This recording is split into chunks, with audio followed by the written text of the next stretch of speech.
Accounting term को continue करते हुए एक मूल पॉइंट की बारे में डिस्कस करते हैं, जिसका नाम है असेट्स। आज हम डिस्कस करेंगे असेट्स के बारे में कि असेट्स क्या होती है। हमने नाम सुना, जब अकाउंटेंसी का नाम आता है तो हम नॉर्मली सुनते हैं कि असेट्स होती है, लायबिलिटीज होती है।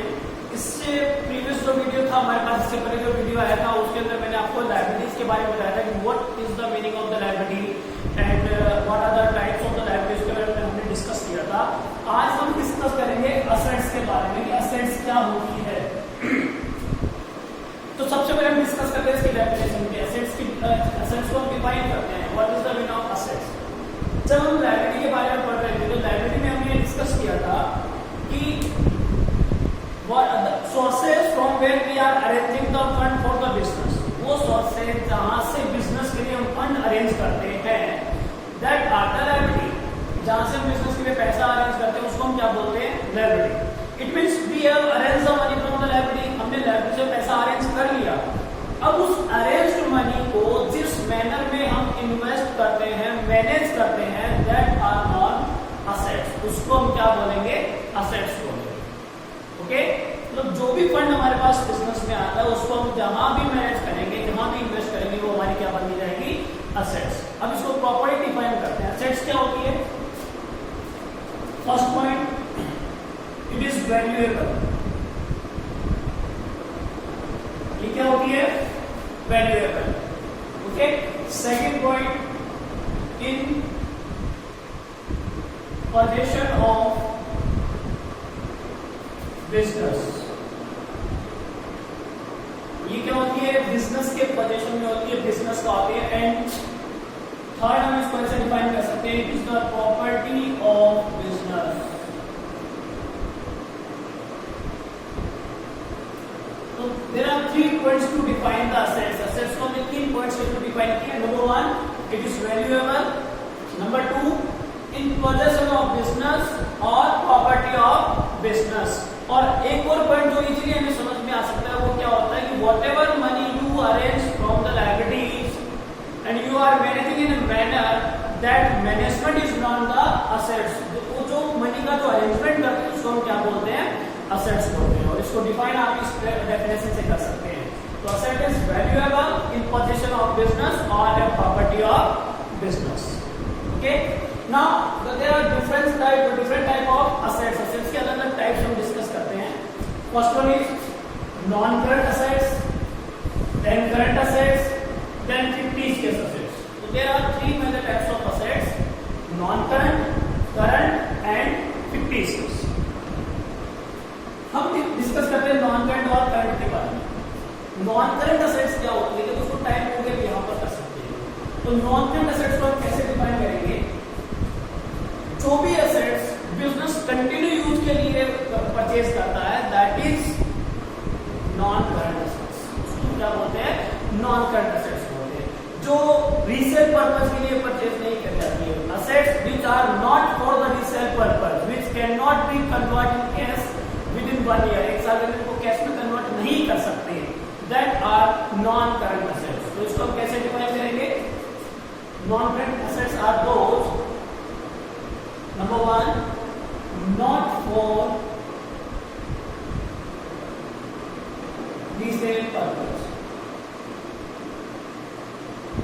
Assets which are not for the resale purpose, जिनको resale purpose के लिए परचेज नहीं करा जाता है, that are non-current assets. And number 2, continue use, जिनको लॉन्ग टर्म के लिए क्या किया जाता है, यूज करा जाता है, that are non current assets. उनको हम क्या बोलते हैं, नॉन करंट। या जिनको इमीडिएटली कैश में कन्वर्ट नहीं कर सकते, विद इन 1 ईयर कैश में कन्वर्ट नहीं कर सकते, that are non current assets. उनको हम क्या बोलेंगे, non current assets. Non current assets में 2 टाइप्स के होते हैं, fix assets and investment. Fix assets and investment. Fix assets क्या होती है? फिक्स असेट्स वो होती है जो कंटिन्यूसली यूज के लिए बिजनेस स्टेबल करता है। ओके, जिनका यूज मोर देन 1 ईयर के लिए बिजनेस करेगा उसको हम क्या बोलते हैं, फिक्स असेट्स बोलेंगे। जैसे बिल्डिंग, कार, मशीन,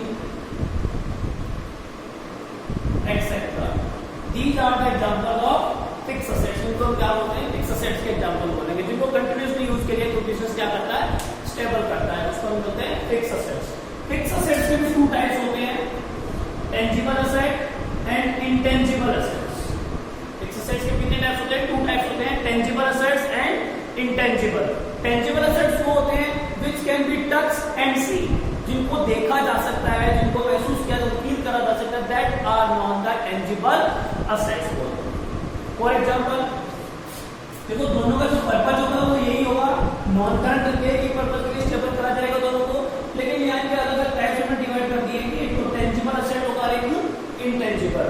टेंजिबल में किसको हम इंक्लूड करेंगे? जिनको टच करा जा सकता है, जिनको देखा जा सकता है. इसके अंदर पहले क्या लेते हैं? Building, car, machine, furniture. These items can be stable for continuously use. इनको continuously यूज के लिए स्टेबल करा जा सकता है और इनको टच भी किया जा सकता है, इनको देखा भी जा सकता है. These are the tangible assets. इनको हम क्या बोलते हैं? tangible fixed assets बोलेंगे. सेकेंड हमारा intangible fixed assets. Intangible means which cannot be seen and cannot be touched. जिसको ना तो देखा जा सकता है ना ही टच किया जा सकता है. That are not intangible assets. उनको क्या बोलेंगे? intangible assets होते हैं. intangible assets mainly क्या होती है? Goodwill, trademark,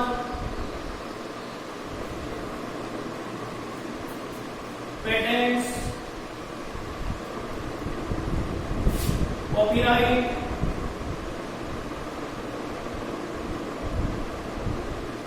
etc. These are the examples of intangible assets. दोबारा से देखेंगे, नॉन करंट असेट्स कौन सी होती है? Non current assets are those which are not for the resale purpose, जिनको resale purpose के लिए नहीं परचेज किया जाता, ना ही स्टेबल किया जाता है. That are non current assets and they are continuing using in the business, जिनको रेगुलरली बिजनेस में यूज करा जाता है. That are non current assets. और जिनको कैश में कन्वर्ट नहीं करा जा सकता विद इन 1 ईयर, 1 ईयर के अंदर कैश में कन्वर्ट नहीं करा सकते, those assets are non current assets. अब नॉन करंट असेट्स को मैंने टू पार्ट्स में डिवाइड करा, fix assets and investment. Fix assets are those जिनको लॉन्ग टर्म पर्पज के लिए, जिनके जो बिजनेस के पोजीशन में होती है, जो कंपनी की प्रॉपर्टी होती है, दैट आर फिक्स असेट्स. इनमें मैंने एग्जांपल लिए building, car, machine, furniture etcetera. Fix assets को हम टू पार्ट्स में डिवाइड कर देते हैं, tangible and intangible. Tangible which can be touched and seen, जिनको देखा जा सकता है, जिनको टच किया जा सकता है, that are building, car, machine, furniture, etc. These are the examples of tangible assets. Intangible which can't be seen and can't be touched, ना तो देखा जा सकता है और ना ही उनको टच किया जा सकता है, that are intangible assets. Goodwill, trademark, patent and copyright are the examples of intangible assets. हम बात करते हैं current assets. Current assets, current का मतलब ये पता है चालू होता है, जो बिजनेस में रनिंग रहती है उसको हम क्या बोलते हैं? Current assets. तो प्रॉपर्ली इसको डिफाइन करें तो क्या होती है? This can be convert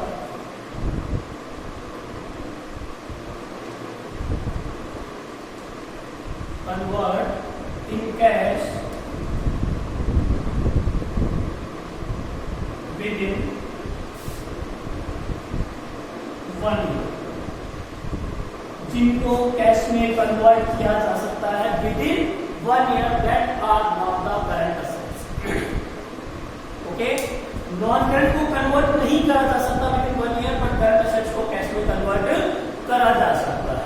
okay, second purpose हमारा जो नॉन करंट असेट्स होती है वो रीसेल पर्पज के लिए नहीं होती है, but current assets are for the resale purpose plus resale purpose. Current assets को रीसेल, इनका भी क्या होता है? Resale purpose. ओके, तो current assets are those which can be convert in cash as soon as possible, means to say within 1 year we can convert it in cash. And second thing regarding this, that is These are purchased or stable for the resale purpose. इनको resale purpose के लिए invest करा जाता है. Okay, हम बात करते हैं इनके एग्जांपल्स लेते हैं. What are the examples of current assets? Cash, bank, debtors, stock, okay, and prepaid expenses. These are the basic example of current assets. Okay, so current assets are those which can be converted in cash within 1 year.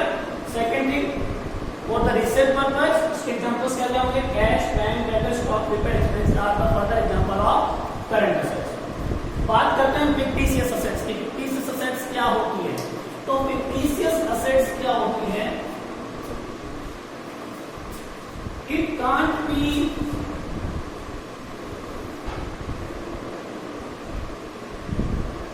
used in further year.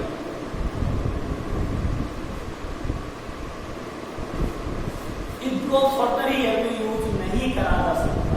Okay, and it can not be convert to cash. और इनको cash में भी convert नहीं कर सकते. हम इसको cash में भी कन्वर्ट नहीं कर पाएंगे. ओके, और ये टाइप ऑफ लॉस, ये क्या होता है? Type of loss. जो fictitious assets होती है वो क्या होती है? एक टाइप का लॉस होती है. इसको कैश में कन्वर्ट नहीं कर सकते. ओके, और इसके एग्जांपल क्या लेंगे हम? Loss, advertisement, expenditure, okay, discount on issue of shares and debenture, etc. These are the basic example of fictitious assets. fictitious assets के examples होते हैं. fictitious assets कौन से होते हैं? It is a type of loss. एक तरह का लॉस होता है. It cannot be converted in cash. इसको कैश में कन्वर्ट नहीं किया जा सकता. और एग्जाम्पल्स क्या क्या लिखेंगे?